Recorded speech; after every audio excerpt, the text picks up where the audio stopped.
ลายน้อยเป็นกรรมการอยู่ปุ้นดอยหลังถ้ำเป็นเล้าหีบเหี้ยวถึงวันอ่ะ เจริญปอนไม่สาเจ้าตุลุงอ๋ออันนี้แม่ใจอ่ะแม่บุญปันแม่ใจน่ะแม่กำนันจ้ะแม่ใจตอนนั้นก็ไม่ได้โทรมาสักเตือนเนี่ยได้ฟังใส่ไก่ใส่ไม้เป็นโทดีแล้วเนาะนะครับดีใจเลยโอ้สายเป็นหนักเด็กอ่ะสายเป็นหนักฟังเขาเนาะฟังกันนะโตเป็นเตี้ยจ้ะอากะเย็บมาเป็นตืออากะเดี๋ยวจะลืมเสียงไปอ่ะอากะฟังกูตุ้นกูองนะขอบคุณแม่ใจหนักๆเด้อโอ้นำลัดเนาะชัดเจนดีนะเจ้าพอกำนัน40,000นะแม่ใจนำลัดฟังตลอดเจริญปอนไม่สาเจ้าโยมอยู่ตั้งใดอยู่เป็นย่อยสันทรายแม่ย่อยสันทรายเด้ฟังเจ้าแล้วกะโอ้ดีกะวุ้นโอ้มนต์เสน่ห์ของถ้ำเมืองหรอกฟังไปติ๊กแม่ย่อยสันทรายก็เดี๋ยวก็ฟังสวดแถมเนาะสวดด้วยกันกับวัดจิตลินแถมเนาะขอบคุณเด้อแม่สาธุแม่ย่อยสันทรายนะเจริญปอนแม่สายทองธัญแก้วอยู่วัดเนี่ยนะโอ้อยู่วัดตุงโป่งเนาะเจ้า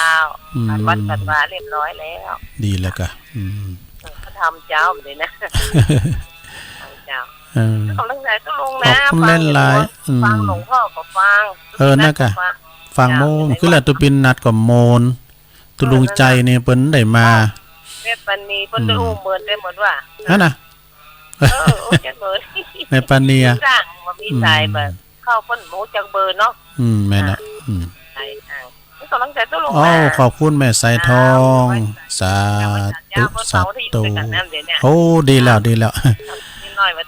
อนุโมทนาบุญพี่น้องตังตุงโป่งเน้อเปิ้นเขาไปเปิ้นนอนวัดกันเจริญปอนไม่สาเจ้าตุลุงอันนี้แม่กาไอ้กะใจกะทางใดแม่ยายแดงโอ้ยายแดงแม่แดงปูแดงแสลงใจแม่แดงอยู่อำเภอหยังก่ออำเภอเมืองยายแดงดอกตะล่อมโอ้ยายแดงตะล่อมขาวเลยเนี่ยโอ้ดีแล้วแฟนคลับของน้องพิสมัยตัวเนี่ยวันเสาร์ตะบึดกับเป็นลืมเด้อเมื่อคืนบึดกับฟังตายปัญหาจากน้องพิสมัยเพื่อจะจัดตั้งแต่2 ทุ่มถึง3 ทุ่มถึงเตียงบ่ได้คืน104.50แต่คืน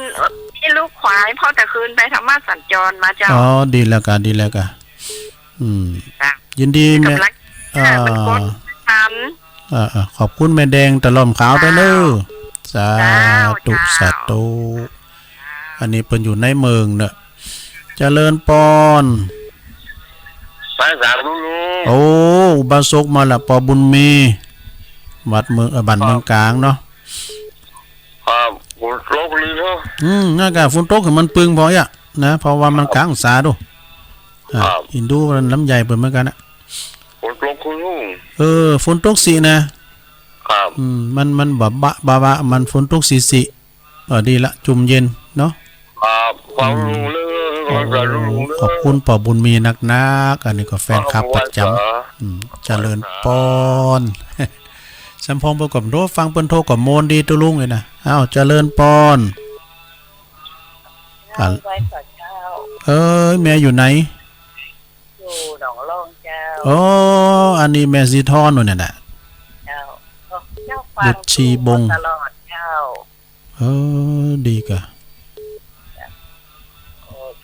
ฟังธรรมะก็วันเดียววิสุทธิยาเนาะเจ้าขอบคุณแม่สีทอนบุตรชีบงนางเนิ่นน้องหล่องสาธุบุญหักษาขอมาแถม0899556506เจริญปอนไปจัดลุงแม่ปานีแม่ปานีสุดทินน่านเข้าเนี่ยจะ แม่จ่ายแรกอะโควิดแซงเข้าไปอะ เออ อยากขนาดวันนี้นะ อืม อยู่กับต้นลุงจะไม่2 โมงบ่ายโมงมาละเด้อ โอ้ดีกะ ฟังเพลงก็เพลงปักเก่าแล้วไปเนี่ย อันนี่เพลงเก่าทั้งนั้นอ่ะเพลงใหม่มี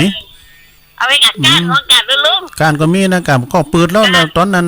เปิ้นเปิดได้อยู่เดินนะเขาเปิดตั้งแต่ตี 2มาละ ต้นลุงฟังคนเดียว ฟังคนเดียว แต่ว่าฟังระบบอินเทอร์เน็ตก็ได้ยิน ต้นลุงทำนั้นม่วนแท้ม่วนว่าแต่ วิสุทธิยานะกะ แม่นอนฟังโอ้ยม่วนอกม่วนใจ สุทธิยาแม่บัวคลี่โคกเปียเปิ้นขอฟังมานะกะ แม่บัวขี้นะมันหายกับยาอย่างพวกเนาะ เปิ้นก็หายว่าดีมาพองแล้วเหรอ มันบอกปวดปวดจักนั่นเนาะ แม่นน่ะ มันได้ยินเพิ่นว่าชกรรมเนี่ยว่ามันเงามันนั่นมันฮัดเนี่ย ดีแล้วเดี๋ยวมันดีแล้วเนาะ เปิ้นว่าบีบโนดนะเอายาน้ำมันกันเขาบีบโนดด้วยนะกะ ไปจับยาแม่ก็ไม่จับยานี่กับที่จำตองนี่กะ เกี่ยวกล่อมก่อนแฮดปิ้นเตอร์มันก็แล้วเนี่ยเกี่ยวกล่อม เกี่ยวก้อมเนี่ยมาฮัดละ